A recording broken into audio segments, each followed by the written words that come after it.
It's the Ask JP podcast with JP Morrell.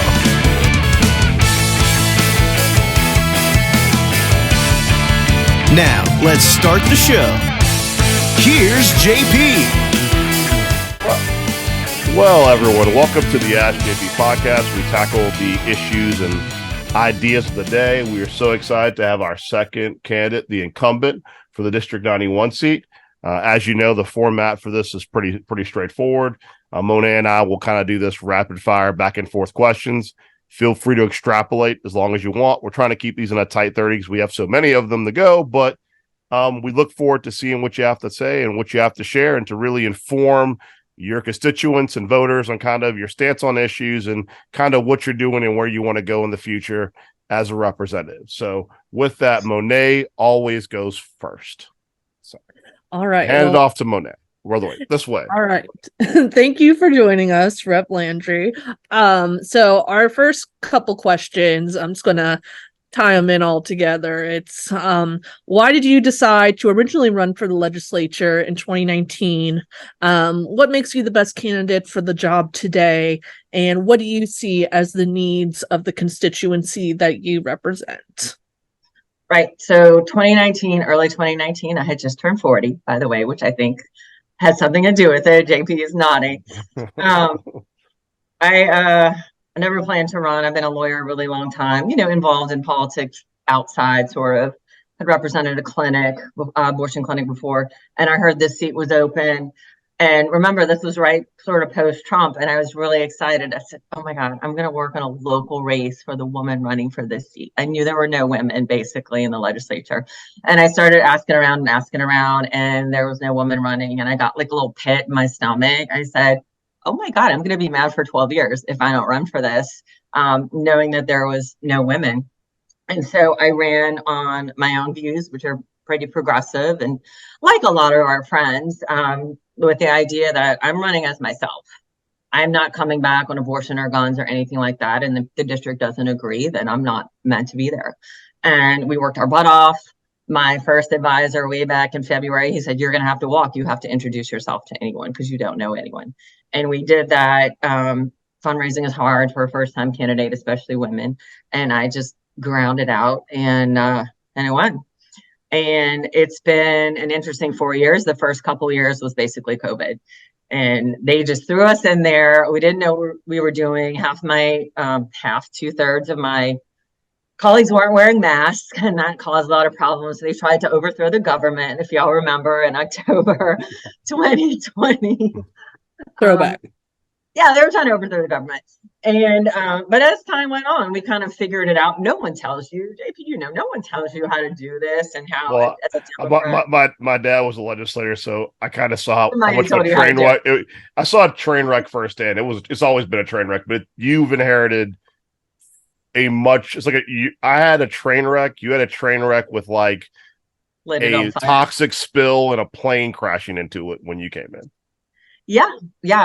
COVID, an extra aggressive legislature who wanted to distance themselves from the governor. Let's see if they do that next year when they're all Republicans. But really, COVID put a damper on things. They were almost in a supermajority the whole time, and then a couple people switched and they became a supermajority. But over time, we really learned Democrats learned, especially the new ones, how much advance work you have to do, how you have your reach issues and your practical issues. And over time, I just got to know the system better. To me, it's also like being a first-year associate and being a fifth-year associate. And I had a fantastic year. And of course, I'm running for re-election. Like, I think I've done well. Progressives around the state know me. They get, I get people from all these nooks and crannies. They say, so-and-so, my far right rep has never represented me. Like, thank you for doing it. And I'm fortunate I can do bills like the sex work decrim bill, gun safety bills, abortion related bills that we know are going to crash and burn, but someone needs to do them and then pass some really good things. And a lot of people know me and they're happy that someone is doing this. And I hope that more representatives, not just in the legislature, but around the state, start pushing it a little bit. You never know who they might run against. Maybe someone will drop out or I've heard of candidates, Edmund Jordan, he ran against someone who passed away during the campaign. It is a wild time. So first question, and I think this is one you are uniquely suited to talk about, and it's usually the Monet question, but I'll ask it because I think you have a lot to say in a good way. What is your stance on abortion? And please be specific. We already know, but we already know.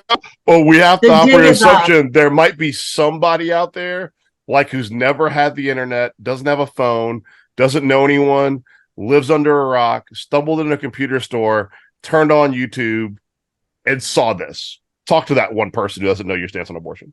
And they saw the Dungeons and Dragons background. Yeah, and they're like, this is the wrong podcast. I thought I was coming to talk about D&D, and it's like, nope, you're talking about abortion. Yep. Abortion. Yeah. It goes back. I mean, I've always been pro-choice personally. In 2015, I was looking to leave my big firm and kind of poking around, and I saw this. There was this firm where a woman named Ellie Schilling, who is now a very good friend, was representing Planned Parenthood and abortion clinics. And I said, in New Orleans, like, I know we're pro-choice, but I didn't know that could happen. So I moved to that firm and did a lot of interesting work over there with her and others. And we represented the Shreveport Abortion Clinic. We represented a fertility clinic, which was an interesting little mix.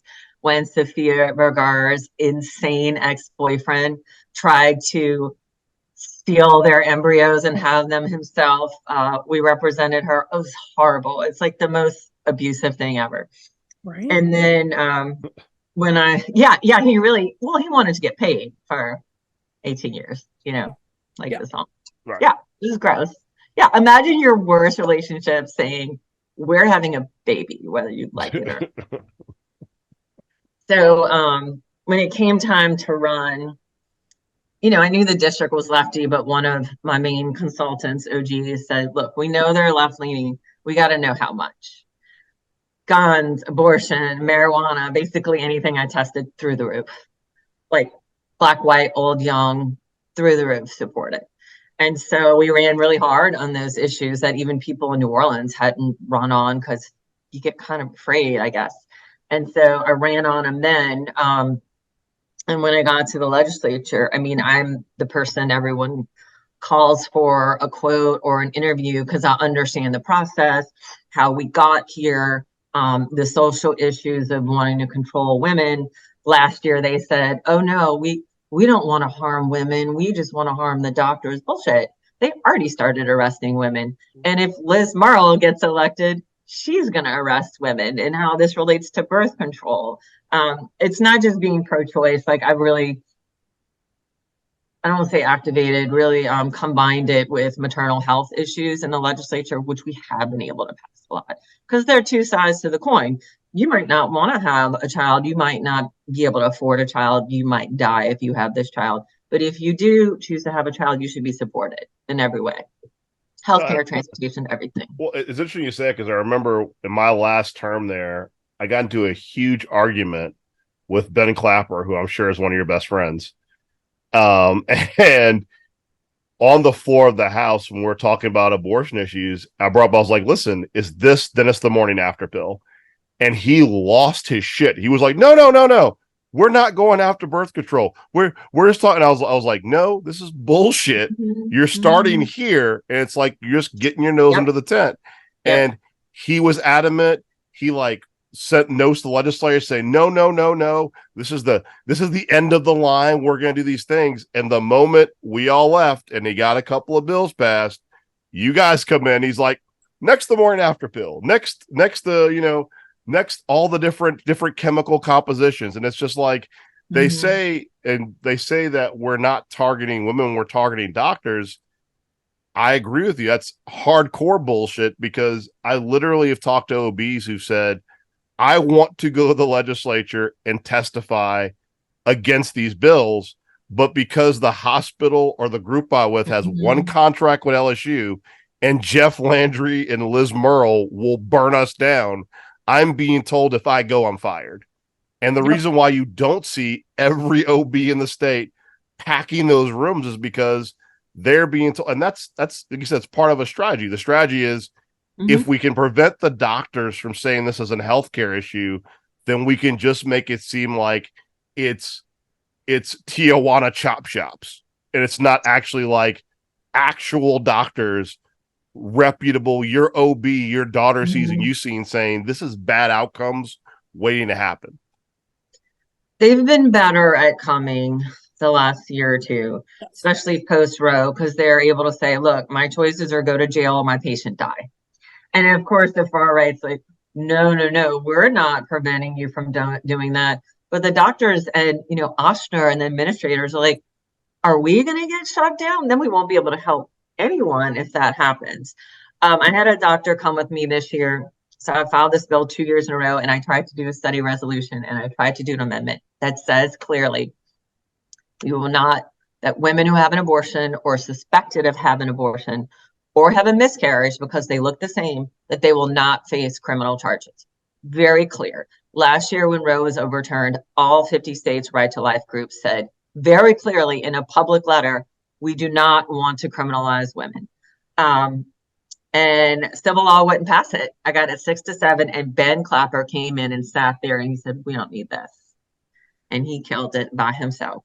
Because they do want to arrest women, like you said. They do want to do that. Because remember, they started with partial birth abortion decades ago. And by the way, the right is so good at words. They're so good at words. We are terrible at words.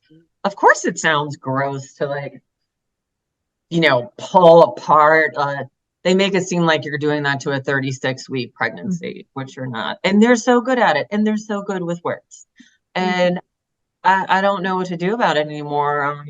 We don't really know what's happening to women now. Even my friends who are deeper into this, they're like, we only know anecdotally if they're ordering stuff. We're worried they're ordering stuff from Mexico.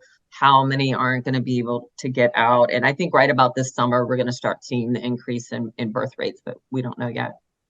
Okay. Yeah. Monet, your turn.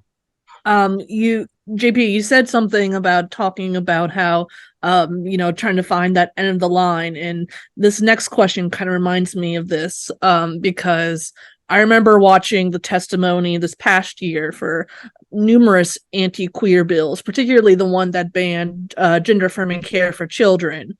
And I wanted someone to ask all these conservative lawmakers, like, okay, if we concede and we do pass this is the end of the line, correct? Like, we won't be coming for trans adults next, surely. Like, I wanted that to be put on the record, so I'm hitting the retweet button on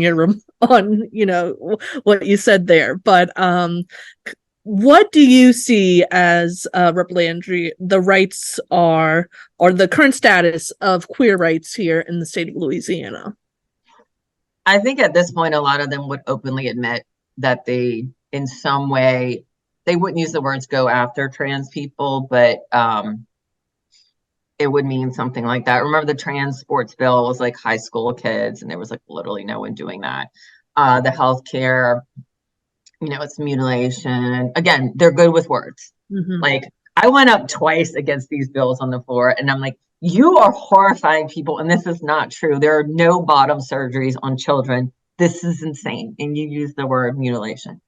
I think unless the far right switches to a different issue, they're going to stay on the trans issue for now. And they might switch. I mean, remember, there was CRT, there's gay rights before, there's flags. They just switch to whatever they feel like, and everyone falls in line.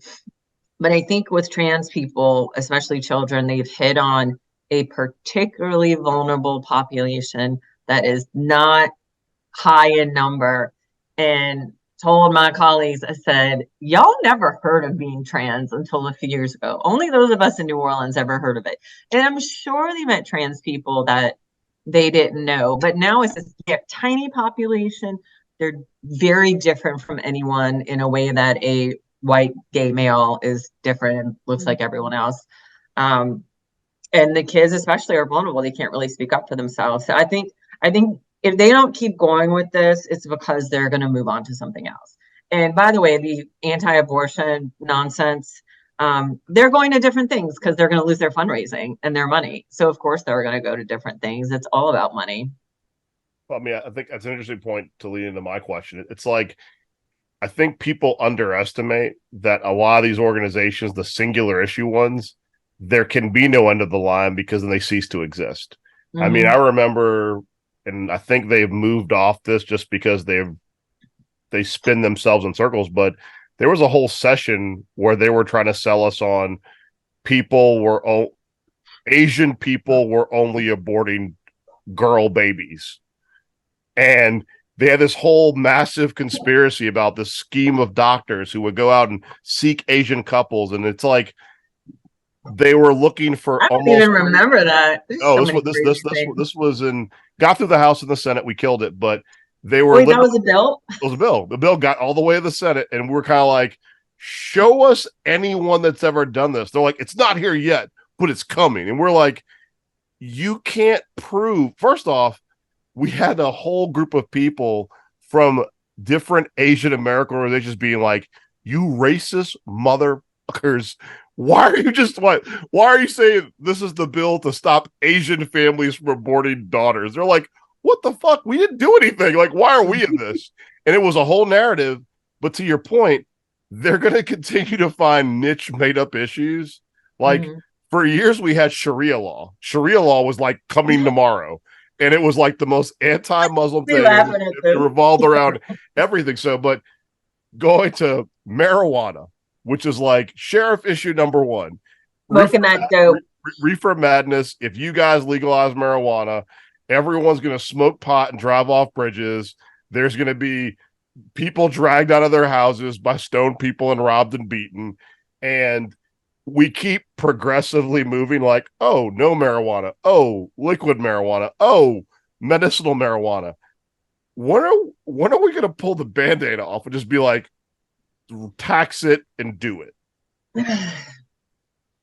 A lot of things in there. So first, number one, well, why they do some of the crazy stuff, because if you voted against that bill, JP Morrell is in favor of gender discrimination abortion, which is words that lefties understand. Right. The trans bills is why Jeremy Lacombe lost his Senate seat and a few other people's lost. You want full-grown men to go see your daughter in the bathroom, like stuff like that, you know. Marijuana is the question I get the most out of everything, especially since, back up. So when Louisiana passed medical marijuana, you were definitely there with Fred Mills, they didn't pass any employment protections. They just made this drug legal. They regulated it so people could grow it, people could sell it, people could buy it, and then the people buying it can lose their job for buying and using the legal product. So I said this to one of my colleagues. I said, Louisiana's a really bad drug dealer. And he said, don't say that on the floor. Mandie, don't say that on the floor. But it's true. You're going to cut off you're cutting off your clients, your customers, from the money they need to buy your product. So last year, I filed a bill with Peter Robbins Brown, who's awesome, with Louisiana Progress. And it was to say basically that you wouldn't lose your job for just one positive test. And we just were throwing it out there just to see, well, some Republicans, because, you know, they're making money from hemp and different THCs, and they basically legalize weed in gummy form. But anyway, they got all on board with it. And so we were able to pass just for state employees that if you take your drug test when you're getting hired, you're not going to get not a callback. You won't remove your callback, I guess, if you test positive. And then if you test positive again at some point for a random drug test, you won't automatically be fired, excluding safety sensitive. So we tried to expand it. So I've gotten probably hundreds of emails from last year, people asking, they're saying like, I lost my job, or I want to get this job, but I can't, et cetera, et cetera. And I just send them to plaintiffs' attorneys. I can't do anything. So we tried to do it and extend it this year to most private businesses, excluding safety sensitive, and they lost their minds. They being lobby, workers' comp people, unemployment people, like anything having to do with business. Because, people are going to come in stoned and like drive a truck off a bridge. So I don't know what's next for that is the end of the story, if anyone can figure that out. Because even if we legalize recreational and get the, what is it, like hundreds of millions at that point, are people still going to lose their jobs for buying a legal product? By the way, if anyone eats gummies that my speaker legalized, they're going to lose their job, but you can buy them anywhere. I don't know what to do about this. It's unconscionable. All right, Monet, you're next. Okay. All right. So it's very possible, unfortunately, that the governor's mansion will go to the Republican Party this year in the 2023 governor's race. Should a Republican do assume the office of governor, what is your plan as a very progressive lawmaker to pursue your policy goals with that Republican governor, but also, a conservative supermajority in the legislature? I think I can keep on with what I'm doing. They know what bills of mine are the reach or the education or the first time bills. And I know sometimes I don't even push a vote because why put them in that place? They know that whenever we have something like Britain came for the sex work, conversion therapy, the witnesses are very lined up. Someone organizes them. They know they have 3 minutes. They know to act right. And sometimes we get movement. I mean, we almost got the conversion therapy prohibition out of health and welfare. I think we lost by a vote. They were real into it. So I think I'm gonna still do some of those, think about them a little bit differently. And it's the more practical ones I've found are ones having to do with like the city, local government, some tax stuff, maternal health. They are into it now. And some of them really get a kick out of when they can say, well, even Mandie likes this bill. It's become really funny. But it's got around. Like at the beginning, they thought they were gonna like knock me around, and every time like Blake Miguez or something would throw something at me, I would throw it right back. I think they didn't realize that I was fairly educated and kind of used to this. So there's a lot of respect there that I'm prepared and know what I'm talking about, and that the bills I push are going to be stuff that are probably going to help their people too. I mean, the gun safety tax credit, which is the tiniest bill ever. I can't believe it's getting so much attention. My people up north, they're like, hell yeah, we told it to all our people. They love it because they're buying guns all the time. I don't know. It's just different. Anyway, yeah, I figured out some stuff. Well, here's our like very, this is the one that's a stumper for most people. They have to take a thought, and I'm sure it'll apply to you as well. What would you say to a recent college graduate who is questioning whether they should stay in Louisiana? Every situation is different. Do you have a supportive family here? If you got afraid and something happened to you, would you be able to go somewhere else? People whose parents are helping pay their way in college, probably yes. People who don't have a support system, I think, should think about it. A lot of that depends, though. Are you LGBT? Are you trans? In some areas of the state, are you Black?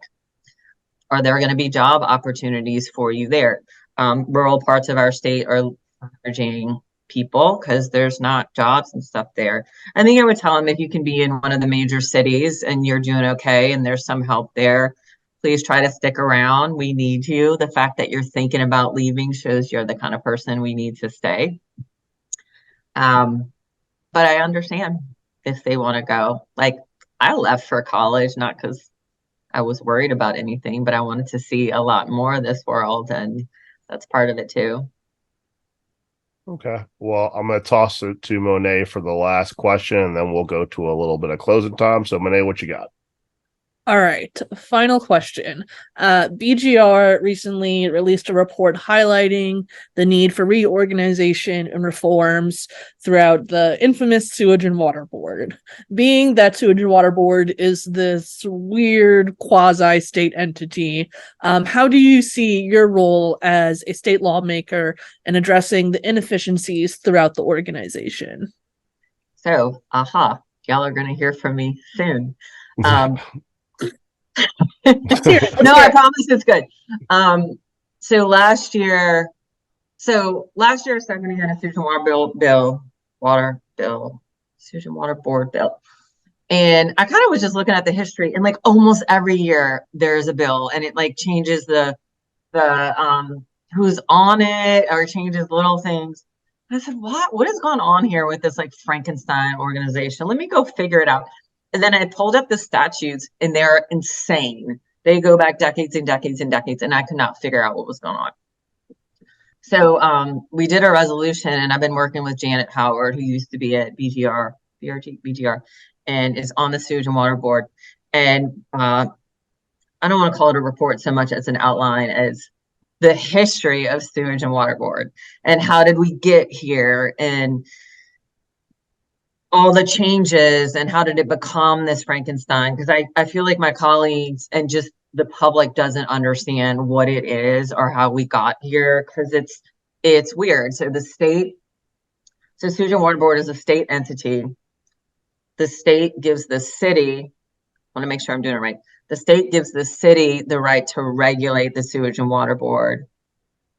There's another part to the triangle. I might have wrong. It's confusing. By design, yes. What was the most interesting thing that came up the whole last, it was over 100 years. It was over the Civil War. Is every few years they change up the membership of the board. Literally, sometimes it was 2 years later, which has been happening the last decade. It's so interesting to me. So we did that, and we're getting close to the end of releasing that, and we'll have like a little Zoom meeting, or if y'all want to have one in the council chambers, because there was no recommendations on it at all, because BGR did the recommendations, was that like 5 years ago or something? No, they did one this year. I thought it was Stephanie's. No, so I had two bills, one in 2016, one in 2018. I did composition changes with Mitch. Stephanie had a resolution study.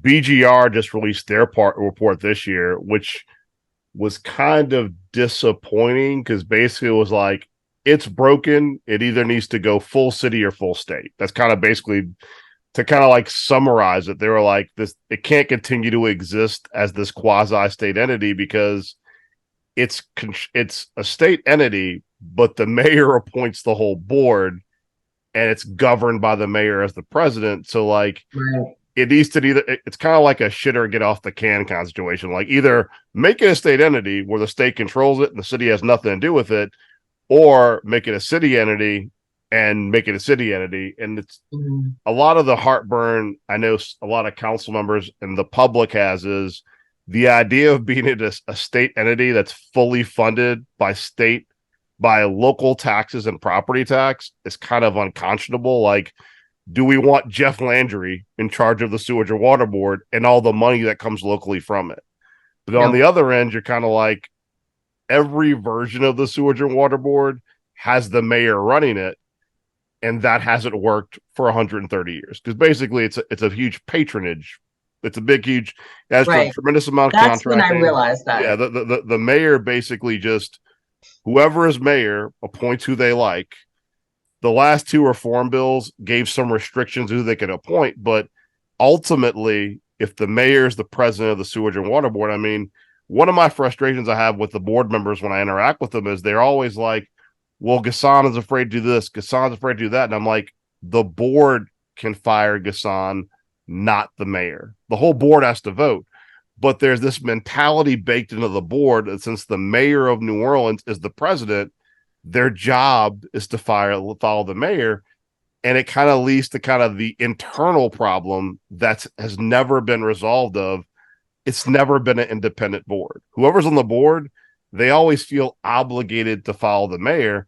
And it's almost like, why have a board? Just have the mayor just say the mayor runs Sewage and Water Board and they operate at the mayor's whim, whoever that mayor is. So it's a train wreck.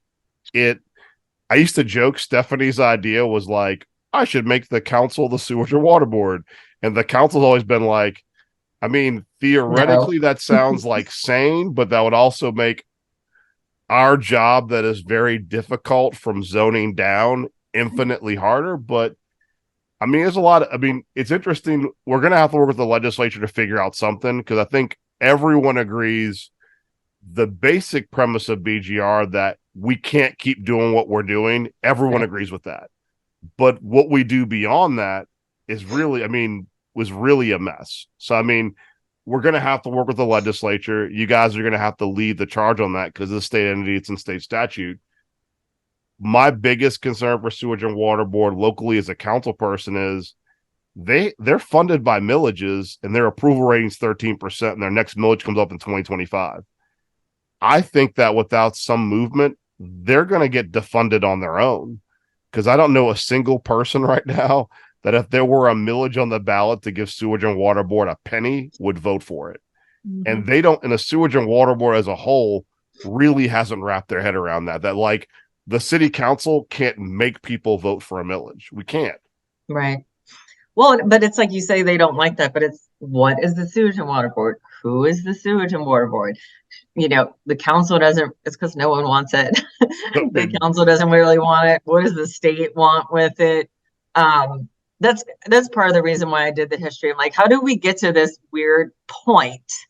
The millages, they have that whole project now, the drainage fee, the water collaborative. My campaign manager is working with them too. Once I realized what a drainage fee was, I said, oh yeah, Tulane and the church needs to start paying something. Absolutely. But you're right. There's a millage coming up in like the next 3 or 4 years.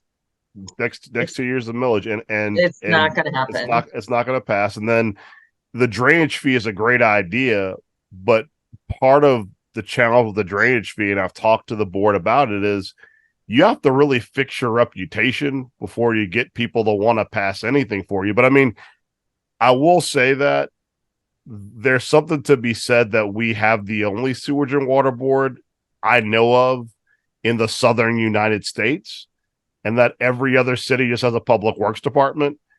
And it might be that the simplest solution is just not to have a Sewage and Water Board. But I look forward to seeing what you come back with your kind of history. Interesting.